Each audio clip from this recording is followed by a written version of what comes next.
go to the moon. We choose to go to the moon in this decade and do the other thing, not because they are easy, but because they are hard.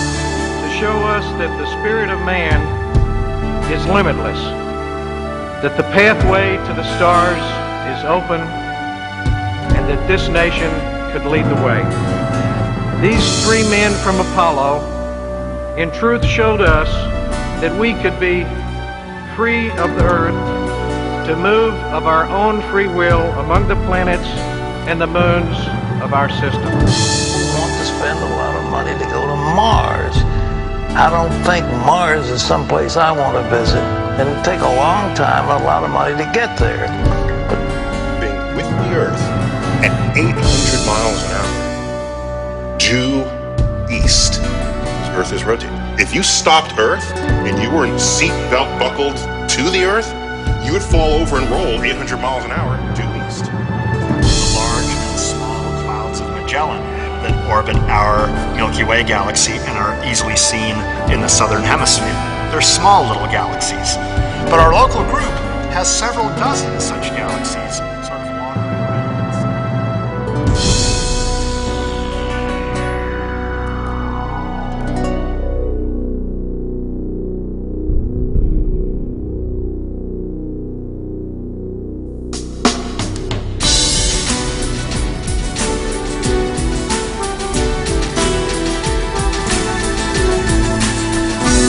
A sword is upon the liar, and they shall go. A sword is upon her mighty hand, and they shall be dismayed. For thus saith the Lord that created the heavens, God himself that formed the earth and made it. He hath established it. He created it not in vain. He formed it to be inhabited. I am the Lord, and there is none else.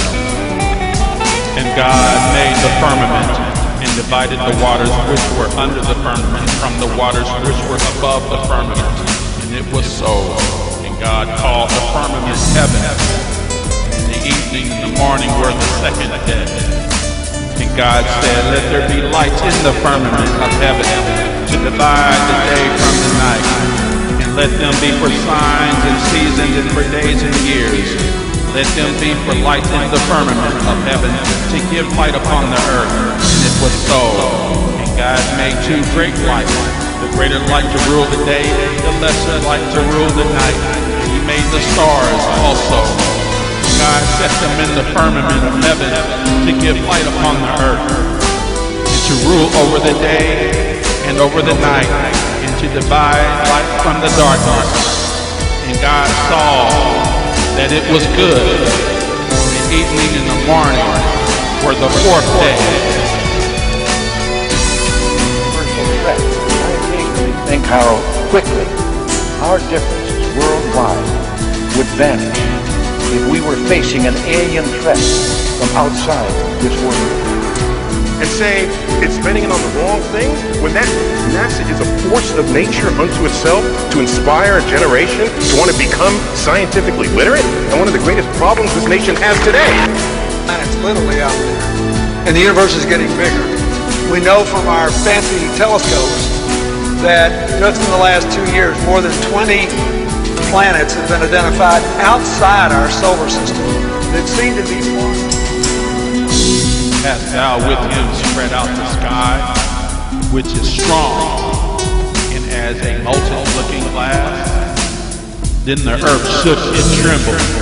The foundations of heaven moved and shook, because he was wroth. There went up a smoke out of his nostrils, and a fire out of his mouth devoured. Coals were kindled by it. He bowled the heavens also, came down, and the darkness was under his feet. Thus saith the Lord thy Redeemer, and he that formed thee from the womb. I am the Lord that maketh all things, that stretch forth the heavens alone. And above the firmament that was over their heads was the likeness of a throne, as the appearance of a sapphire stone. And upon the likeness of the throne was the likeness has the appearance of a man above upon it.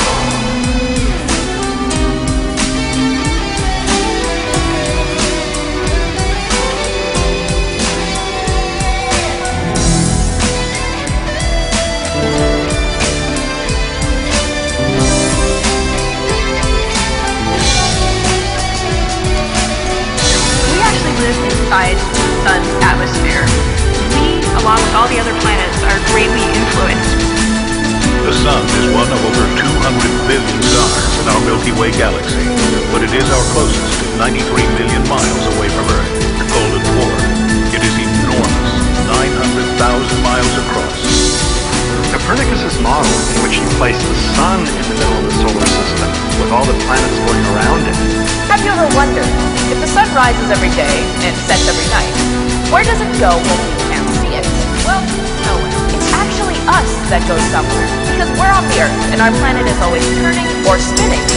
His going forth is from the end of heaven, and his circuit into the ends of it, and there is nothing hid from the heat thereof. Then spake Joshua to the Lord in the day when the Lord delivered up the Amorites before the children of Israel. And he said in the sight of Israel, Sun, stand thou still upon Gibeon, and thou moon in the valley of Ajalon. And the sun stood still, and the moon stayed, until the people had avenged themselves upon their enemies. The sun also ariseth, and the sun goeth down, and hasteth to the place where he arose. The wind goeth toward the south, and turneth about into the north, and whirleth about continually, and the wind returneth again according to his circuit. And first there goes forth the great luminary, named the sun, and his circumference is like the circumference of the heaven. And he is quite filled with illuminating and heating fire. The chariot on which he ascends, the wind drives. The sun goes down from heaven and returns through the north in order to reach the east. It is so guided that he comes through the appropriate portal and shines in the face of the heaven.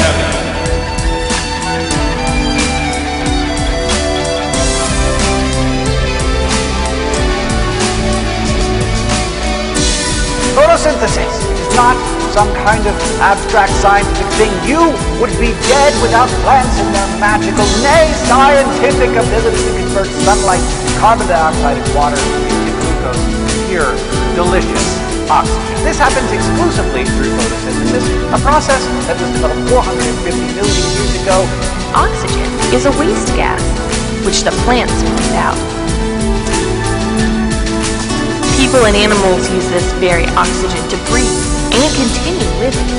We, in turn, exhale the carbon dioxide needed by plants, and the cycle continues. Daniel spake and said, I saw in my vision by night, and behold, the four winds of the heaven drove upon the great sea. And upon Elam will I bring the four winds from the four quarters of heaven. And he shall send his angels with the great sound of the trumpet, and they shall gather together his elect from the four winds, and from one end of heaven to the other. And after these things I saw four angels standing on the four corners of the earth, holding the four winds of the earth. The wind should not blow on the earth, nor on the sea, nor on any tree. I saw the treasures of all the winds. I saw how he had furnished with them the whole creation in the firm foundations of the earth. And I saw the cornerstone of the earth. I saw the four winds which bear up the earth and the firmament of heaven. I saw how the winds stretch out the vaults of heaven, and how they're stationed between heaven and earth. These are the pillars of heaven. I saw the winds of heaven which turn and bring the circumference of the sun and all the stars to their setting. I saw the winds on the earth carrying the clouds. I saw the path of the angels. I saw at the end of the earth the firmament of the heaven above.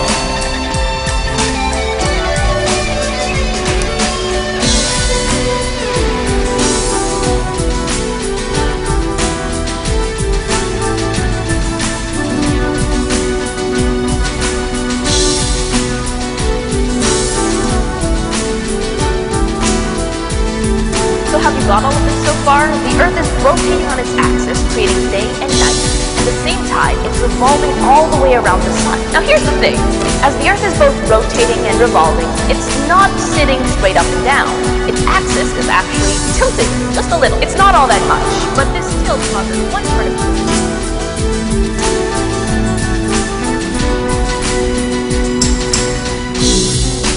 Fear before him all the earth.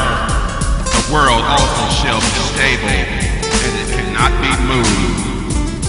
Let the heavens be glad, let the earth rejoice, and let the men say among the nations, the Lord reigneth. For thus saith the Lord of hosts, yet once it is a little while, and I will shake the heavens, and the earth, and the sea, and the dry land, and I will shake all nations, and the desire of all nations shall come, and it will fill this house with glory, saith the Lord of hosts. The earth is utterly broken down, the earth is clean dissolved, the earth is moved exceedingly.